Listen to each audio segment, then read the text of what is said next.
Mesdames et messieurs, bonsoir et merci de votre fidélité à votre télévision régionale Prestige pour être au diapason de l'actualité d'ici et d'ailleurs. Vous avez raison, la grande édition. Au sommaire, à Thiès, les habitants des localités de Kermassamba Gueye, Sinthiou Sadio et Dakar Mbaye ont battu le macadam pour exiger l'érection de passerelles sur la route en chantier vers l'autoroute Ila Touba. Et dans le sud du pays, la traversée de la rivière sur l'axe Ziguinchor-Bignona devient impraticable pour les voyageurs qui l'empruntent à cause de la montée fréquente des eaux. Ainsi, ils exigent la construction d'un pont pour les soulager de leur calvaire. Les échos sur l'international et la page sportive mettront à terme ce rendez-vous d'information. Merci de votre fidélité. Le développement, c'est dans une poignée de secondes.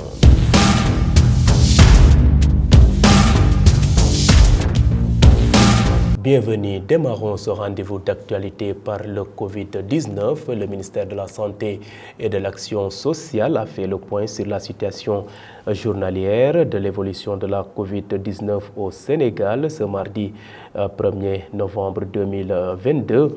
Sur 209 tests réalisés, le Sénégal a enregistré 3 nouvelles contaminations. 14 patients hospitalisés ont été contrôlés négatifs et déclarés guéris. Aucun cas grave n'est pris en charge dans les services de réanimation des hôpitaux. Aucun décès n'a été enregistré le lundi 31 octobre 2022. L'état de santé des autres patients reste stable. Et parlons toujours santé. Le maire de la ville de Thiès, le docteur Babacar Diop, a procédé en fin de semaine au lancement des journées médicales de Thiès.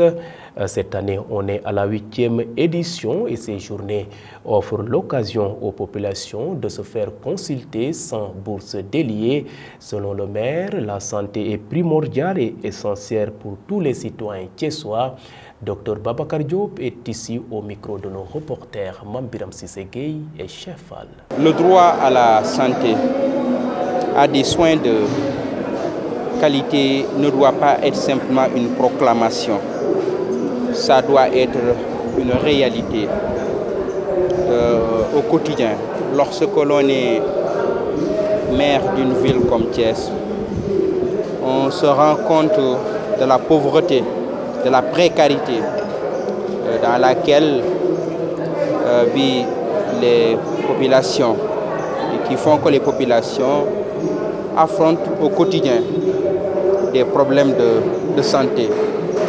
Et ces journées médicales constituent une occasion pour ces populations de se faire consulter par des médecins qui sont mobilisés, plus de 26 médecins qui sont là pour soutenir, écouter, conseiller ces populations, mais aussi leur donner donc des médicaments parce que nous avons acheté aussi beaucoup de médicaments.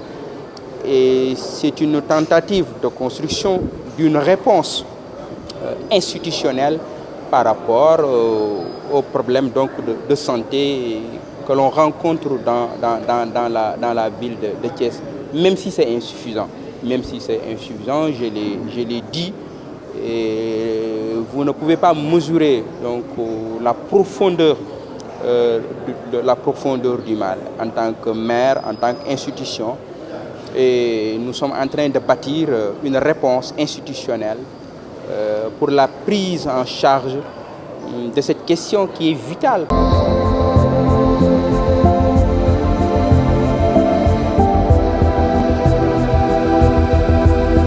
Et à présent, parlons société dans cette édition. Comme je vous le disais en titre, le manque de passerelles sur l'axe Thiès-Ila Touba a incité les populations riveraines des localités de Kermassamba Gueye, Dakar Mbaye et Sinthiou Sadio à manifester leur ras-le-bol. Tout de rouge vêtis, ils ont interpellé les autorités à résoudre dans les meilleurs délais leurs préoccupations. Nous écoutons leur porte-parole, Oumi Mankadjan. Pour franchir le village de Dakar, c'est un peu difficile.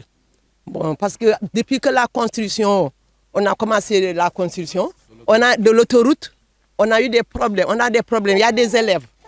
il y a des travailleurs. Il y a vraiment un risque total pour la population. Actuellement, surtout depuis qu'ils ont construit la route, le barrage, les deux voies, les voitures n'arrivent pas ici. Ça continue jusqu'à la péage et puis le prix est excessivement cher. Bon, actuellement, 4 000. Même ici, comment ça se dit? Au marché, jusque-là, on te dit 4 000. Les bus, non. Les tatas ne viennent pas jusque-là. Si on leur dit de venir, ils ont dit qu'eux aussi n'ont pas les moyens exacts pour franchir. Il faut que le chef de village, il faut écrire. Depuis que je suis là, depuis ça fait 10 ans de cela, mais jusqu'à présent, on a ces risques-là. Trop ça nous... C'est bon, mais vraiment, ça nous crée des problèmes aussi. Vraiment, comme l'autoroute est là, parce qu'avant, quand il n'y avait pas l'autoroute, on n'avalait que la poussière. Ce n'était pas facile d'arrêter les voitures. On avalait vraiment la poussière. Parce que ce sont les camions de carrière qui nous transportaient. Maintenant, vous voulez quoi? Non, on veut une passerelle et puis une route secondaire pour les véhicules, pour franchir le village.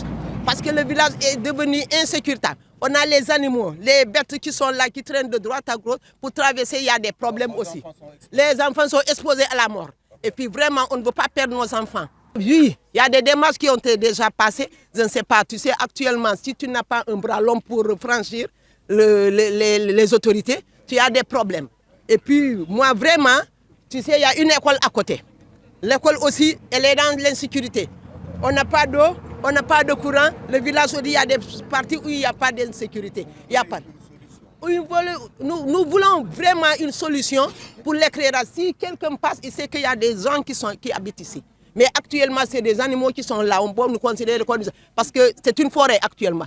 Et à présent, cap vers le sud du pays, la traversée de la rivière sur l'axe Bignona-Ziguinchor constitue un véritable calvaire aux usagers de ce tronçon.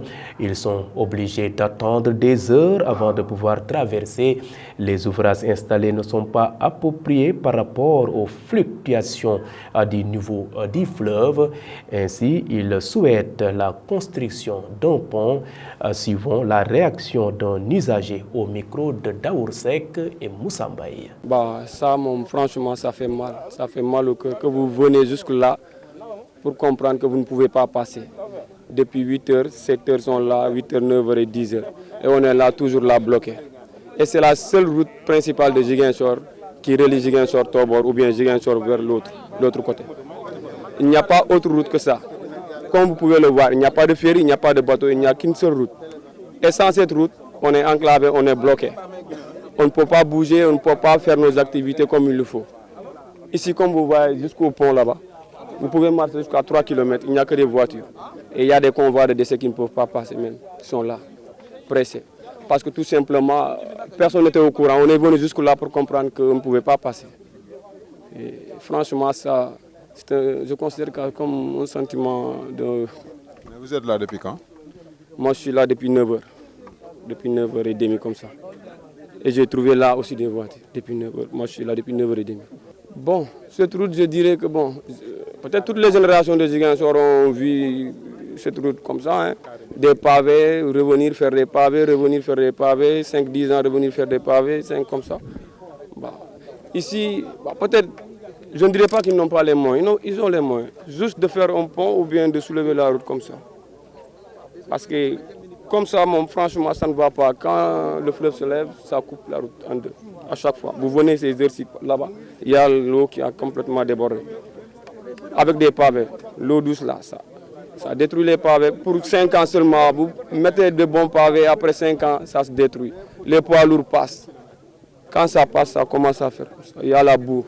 Et à présent, parlons sport études. Le CNEPS de Thiès a abrité les phases finales du championnat national et scolaire édition 2022 qui regroupe les équipes qualifiées de toutes les régions. Cet important rendez-vous sportif ouvre la porte à la qualification aux phases africaines. Le président de la Fédération sénégalaise de football, Maître Augustin Senghor, a présidé ce week-end ces importantes manifestations sportives et scolaires. Il nous livre ses sentiments. Il est interrogé par Elhaji Falundaou et Chefal. C'est d'abord un plaisir de venir ici à Thiès, au CNEPS, pour suivre ces finales des championnats nationaux scolaires. Et c'est en tout cas une préoccupation forte des instances internationales que sont la FIFA et la CAF de reconnecter le football avec l'école. Et je pense qu'à ce niveau-là, ça nous donne une opportunité à nous, Sénégalais, de renouer avec quelque chose qui était une tradition chez nous. Aussi longtemps qu'on se souvient, on sait que l'école était un creuset d'excellence dans le sport, mais particulièrement dans le football. Il me revient, en tout cas moi, dans ma prime jeunesse, quand j'étais au lycée, que je côtoyais déjà des internationaux qui étaient au lycée en première ou en terminale, ou même aux premières années d'université. Et chemin faisant, malheureusement, on avait perdu ça. Et c'est une occasion, comme je disais, pour nous, de rattraper le temps perdu. Et ça coïncide avec un moment où le football sénégalais est en train de s'étendre sur toute l'étendue du territoire. Donc sur le plan géographique, mais aussi sur le plan, je pense, matériel. Nous constatons que nous essayons de toucher à tous les footballs, comme on dit, les footballs diversifiés. Et aujourd'hui, l'un des leviers sur lesquels nous devons nous appuyer, c'est les écoles, lycées, pour commencer à entreprendre la même détection que nous sommes en train de faire dans les clubs.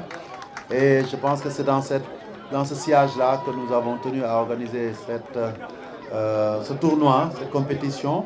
Et je me réjouis de la réussite qui a été constatée par tout le monde et dire que ce n'est qu'un début, nous allons améliorer. Le talent allié à la connaissance intellectuelle bonifie le joueur ou la joueuse, et ça, je pense que c'est notre objectif final.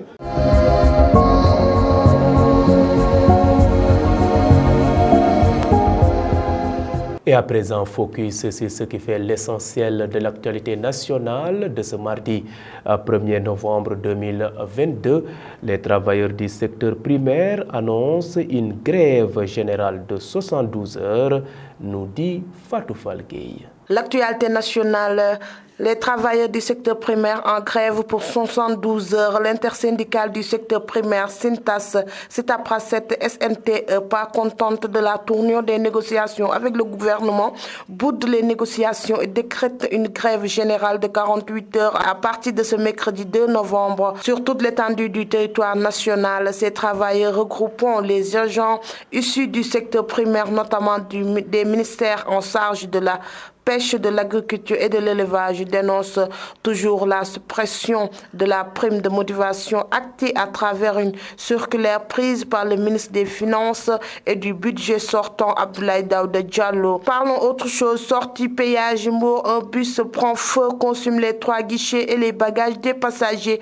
Un bus horaire qui a quitté Dakar pour rallier la Guinée-Conakry a pris feu sur la sortie péage de Mbour. Aucune perte en vie humaine n'est enregistrée selon une source témoin des faits. Cependant, même si les passagers ont pu sortir à temps, les bagages sont emportés par les flammes. La source informe en outre que les 3 cabines du péage sont aussi devenues la proie du feu.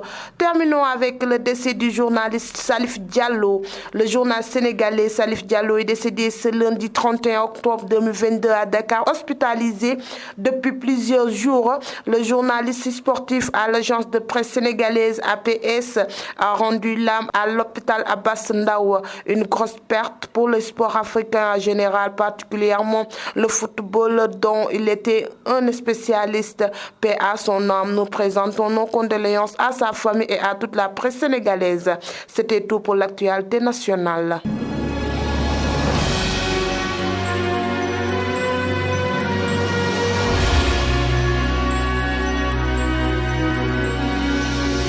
Et sur l'international, accusé par l'Occident du meurtre de 13 civils qui seraient tués par des soldats et des hommes blancs, l'armée malienne apporte un démenti formel.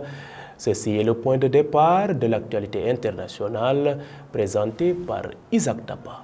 Ouvrons la page internationale au Mali. Au moins 13 civils ont été tués dimanche dans le centre du Mali par des soldats et des militaires blancs. La France, les Occidentaux et les États-Unis accusent la junte malienne de s'être adjoint les services de la société de sécurité russe Wagner aux agissements décriés. Les autorités maliennes démentent et parlent de coopération avec l'armée russe au nom d'une relation ancienne d'État à État. RDC, plusieurs milliers de Congolais manifestent à Goma contre le Rwanda. Des milliers de Congolais se sont déversés dans les rues de la capitale du Nord Kivu pour dire le mal qu'ils pensent du Rwanda et de son président Paul Kagame, accusé de soutenir les rebelles du M23. Ce que Kigali a toujours démenti en accusant de son côté la RDC de travailler main à main avec les rebelles hutus rwandais des FDLR. Une partie des manifestants armés de bâtons, de pierres et parfois de machettes se sont ensuite dirigés vers la Grande Barrière, une des deux postes frontières entre Goma et Gisenyi au Rwanda, en suppliant les autorités congolaises de leur donner des armes pour qu'ils attaquent à leur tour le pays voisin. Un pont suspendu en Jamba, une rivière s'est effondrée dans l'état du Gujarat Ouest, a indiqué un membre du gouvernement local. Beaucoup d'enfants, de femmes et de personnes âgées parmi les victimes. Le pont, datant de l'époque coloniale britannique, venait de rouvrir au public après des mois de travaux. 30 corps ont été retrouvés à ce stade. Une opération de sauvetage est en cours, avait déclaré dans un premier temps ce responsable, Bridges Merja. Voilà ce qui met fin à cette page internationale.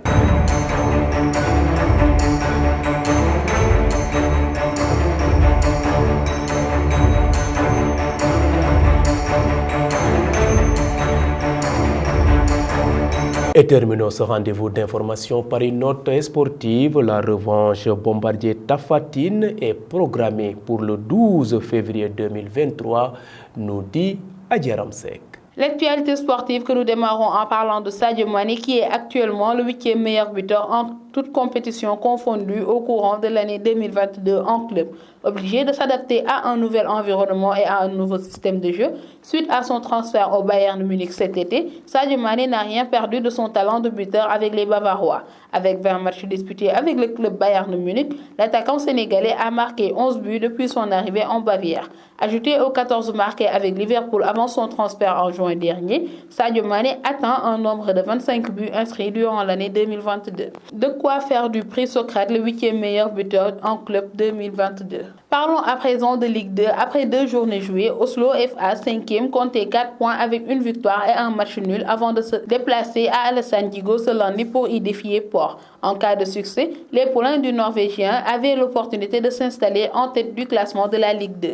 Ceci est chose faite puisque Oslo est parvenu à se défaire de Port sur la plus petite des marges, 1-0. Avec 7 points, les jaunes et noirs reviennent ainsi à hauteur du Niambour de Louga à la première place du classement, totalisant tous les deux 7 points plus 2. Terminons cette note sportive en parlant de lutte avec frappe. La date du dimanche 12 février 2023, initialement annoncée par le promoteur Alioune Gueye de la structure Lune Production, pour tenir la revanche de Tafatine écurie Bawol Mbolo Bombardier Mbour Bombardier a été officialisé. Le dimanche 24 juin 2012 à Demba Diop, Tafatine avait pris le dessus sur Bombardier. Ce jour-là, les deux monstres physiques avaient misé sur la bagarre au point qu'il y avait eu beaucoup de sang. Au final, le géant du Baol avait été déclaré vainqueur du combat par décision médicale. 10 ans après cette bastonnade entre les deux gros gaillards, Lune Production a matérialisé la revanche et se tiendra officiellement le 12 février 2023. Mesdames et messieurs, c'en est tout pour cette note sportive. Merci donc à vous, Adja Ramsek, pour cette note sportive. Ainsi s'achève ce rendez-vous d'information. C'était le journal de ce mardi 1er novembre 2022. Vous étiez trop nombreux à nous suivre à l'étranger grâce au réseau IPTV. D'autres optent pour nos différentes plateformes, à savoir le site d'information www.prestigethies.com, les pages YouTube et Facebook Live de Prestige. En tout cas, chaque jour, votre fidélité fait notre fierté. Merci et bonne fin de soirée.